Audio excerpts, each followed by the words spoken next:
నమస్తే. ఎన్నో ఆధ్యాత్మిక కార్యక్రమాలు నిరంతరం మన ఛానల్లో చేస్తూనే ఉన్నాను. ఈరోజు ఒక ముఖ్యమైన వ్యక్తిని కొన్ని ఆధ్యాత్మికమైనటువంటి క్వశ్చన్స్, అలాగే మనకి ఎన్నో విషయాల మీద కొన్ని డౌట్స్ ఉంటూ ఉంటాయి. ఇది నిజమేనా? ఇది ఇంతవరకు నిజం? ఈ విషయంలో ఇంత వాస్తవం దాగి ఉందా? ఇలాంటివన్నీ మనకి డౌట్స్ ఉంటాయి. ఒక ముఖ్యమైన వ్యక్తిని లేదా ఆధ్యాత్మికంగా సేవల్ని అందించే వ్యక్తుల్ని కలిసినప్పుడే ఆ యొక్క ప్రశ్నలకి సమాధానాలు దొరుకుతాయి. అలాంటి కార్యక్రమం ఇది ధర్మ సందేహాల ద్వారా.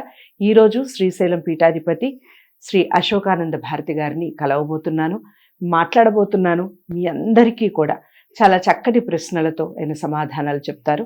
వీడియోని ఎక్కడా కూడా స్కిప్ చేయకుండా చూడండి. నమస్కారం. ఓం నమ శివాయ. శ్రీశైల మల్లికార్జున ప్రకాశీలు అందరూ మనస్ఫూర్తిగా కోరుకుంటూ ఓం నమ శివాయ. గురుగారు, మామూలుగా చాలా మంది అప్పులు ఎక్కువగా చేసేస్తూ ఉంటారు.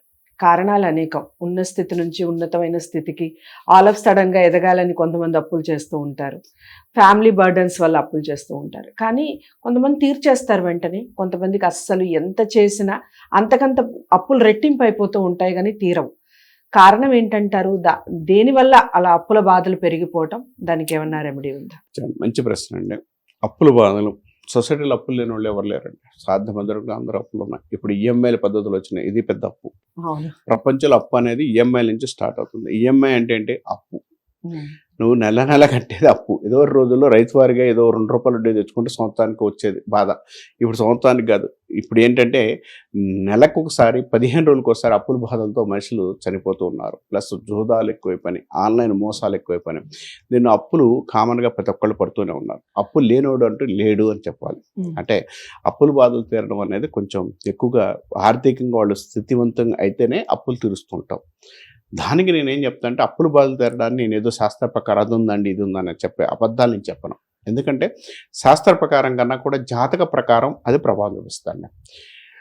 జ్యోతిష్ శాస్త్రంలో ఏం చెప్తుందంటే, షష్టమ స్థానం కానీ, అష్టమ స్థానం కానీ, తృతీయ స్థానం కానీ, ఈ 3 స్థానాలు బాగున్నప్పుడు, ఈ 3 స్థానాల్లో ఎక్కడైనా ఇబ్బంది కలిగించినప్పుడు బాగుంటే హ్యాపీ. ఎవరికి అప్పులు ఉండవు, అప్పులు ఉన్నా కూడా తీర్చుకుంటూ వాడి జీవితం నడుస్తూ ఉంటుంది. నల్లేరు మీద నడకలాగా ఉంటుంది. ఎప్పుడైతే అప్పులు అనేది కంపల్సరిగా ఈ భాగాలు, ఈ 3 స్థానాలు బాగాలేకపోయినా, జ్యోతిషాస్త్రంలో అయితే ఆ భాగాలు, అసాముద్రికలు అయితే మనకి కుడి చేతులు కుజస్థానం అని ఉంటుంది. మొదటి కుజస్థానం అంటే జస్ట్ ఈ స్థానంలో ఉంటుంది. ఈ స్థానం బాగాలేకపోయినా కూడా కంపల్సరీగా వాళ్ళు అప్పుల బాధలు ఎక్కువగా ఫేస్ చేస్తుంటారు. ఈ అప్పుల బాధలు తీర్చడానికి మనం ఏం చేసుకోవాలి, ఎలా చేసుకోవాలంటే మాత్రం, అప్పుల బాధలు తీరాలంటే ముందు జాతక ప్రకారం ఉన్న రెమెడీస్ పాటించగలిగితే చాలా మంచిది, చాలా అనుకూలం. ఎందుకనంటే ప్రతిదీ సమస్య జస్ట్ ఒక నిమిషంలో ఎక్కడా కూడా క్లియర్ అవ్వడానికి లేదండి. ఒక సమస్య అనేది మనం అవగాహన కోసం మనం చెప్పాలి. అవగాహన కాకుండా దీన్ని చేసుకుంటే పరిష్కార మార్గం అని చెప్పడం అబద్ధం. నేను ఎక్కడా చెప్పను. పరిష్కార మార్గాలు కొన్ని ఉన్నాయి. అంటే న్యూట్రల్గా మనం చేసుకునే పరిష్కార మార్గాలు కొంత అనుకూలంగా ఉండే అవకాశం ఉంది. అప్పులు మనకి జాతక ప్రకారం కానీ, జ్యోతిష్ శాస్త్ర ప్రకారం 2 స్థానాలు అప్పులు చూపిస్తుంటే, 6 కుజుడు, కుజస్థానం కానీ, శని స్థానం కానీ ఉంటే కొంత అప్పుల బాధల్లోనూ, రుణ బాధల్లోనూ, నెగిటివ్ బ్రెషన్లోనూ ఎక్కువగా ఉంటారు. ఆ సముద్రికంలో అయితేనేమో కుజస్థానంలో ఇంటూ రేఖలు ఉంటే కొంత ఇబ్బంది కలిగించే అవకాశాలు ఎక్కువ కలిగి ఉంటారు. ఈ స్థానాల్లో ఎక్కడైతే మనకి ఆ ప్రాబ్లమ్స్ అనేది ఫేస్ చేస్తున్నారో వాళ్ళకి సంబంధించినంతవరకు కూడా ఏం చేయాలంటే మాత్రం, సుబ్రహ్మణ్యేశ్వర స్వామి అష్టకం చదువుకోదు, రుణ విమోచన సూత్రం చదువుకోగలిగితే చాలా మంచిది.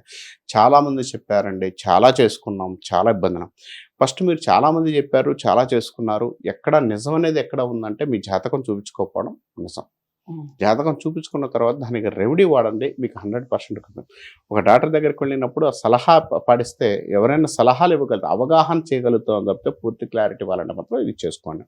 దీంతో పాటు ఏం చేయాలంటే, ఇప్పుడు చెప్తున్న ఒక రెమెడీ మాత్రం తాంత్రికంగా లాల్ కితాబ్ రెమెడీస్ అంటారు. అంటే ఒక విషయాన్ని మనం చెబుతున్నప్పుడు ఇది మనకి ఉత్తర భారతదేశంలో ఎక్కువగా ప్రాముఖ్యత ఏర్పడుతుంటుంది.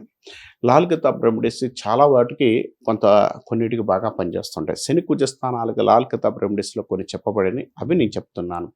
బట్ 100% అయితే ఇదే పట్టుకొని చేసుకోండి అని నేను ఎక్కడా చెప్పనండి. బట్ 100% క్లియర్గా ఏంటంటే, ఈ రెమెడీస్ అయితే జాతక ప్రకారం చూసుకొని రెమెడీస్ పాటించండి. లాల్ కితాబ్ రెమెడీస్ ఏదైతే ఉన్నాయో ఇవి నేను చెప్పి సూచనప్రాయంగా మీరు ప్రయత్నం అయితే చేసుకోండి. బట్ నేను గట్టిగా తగ్గుతాయి అని కాదు, కొంతమందికి తగ్గొచ్చు, కొంతమందికి అవగాహనతో కొంతమందికి టైం బాగుండి నేను చెప్పిన టైం కూడా మీకు యోగ స్థానంలో ఉంటే తగ్గడానికి కూడా ప్రయత్నించవచ్చు. ప్రయత్నాలు మాత్రం మానొద్దని చెప్తాను.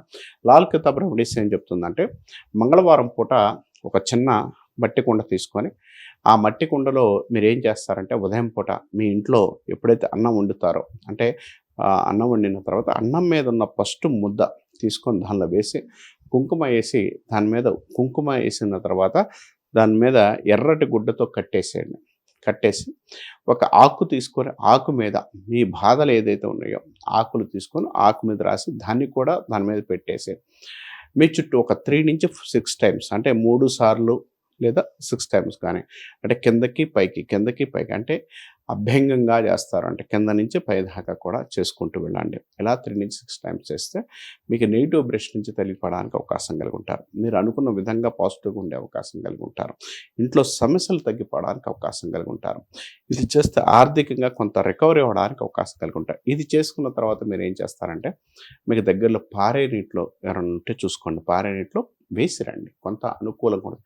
ఇట్లా ఒక 9 మంగళవారాలు మీరు చేయగలిగితే రిజల్ట్ అయితే 100% ఉంటుందండి. ఎక్కడ కానీ జాతక ప్రకారం మెయిన్, బట్ ఇదైతే చేసేటప్పుడు మాత్రం మనస్ఫూర్తిగా చేయండి. రిజల్ట్ అయితే 100% మీకు చూపించారు. నేను చాలామంది చూశాను కాబట్టి ఇది మనం గట్టిగా చెప్పడానికి అవకాశం ఉంటుంది. ఈ రికవరీ తొందరగా జరగడానికి అవకాశం ఉంది. సాధ్యమైనంత వరకు కూడా మన ప్రేక్షకులు ఇది చేసుకొని బాగుపడండి.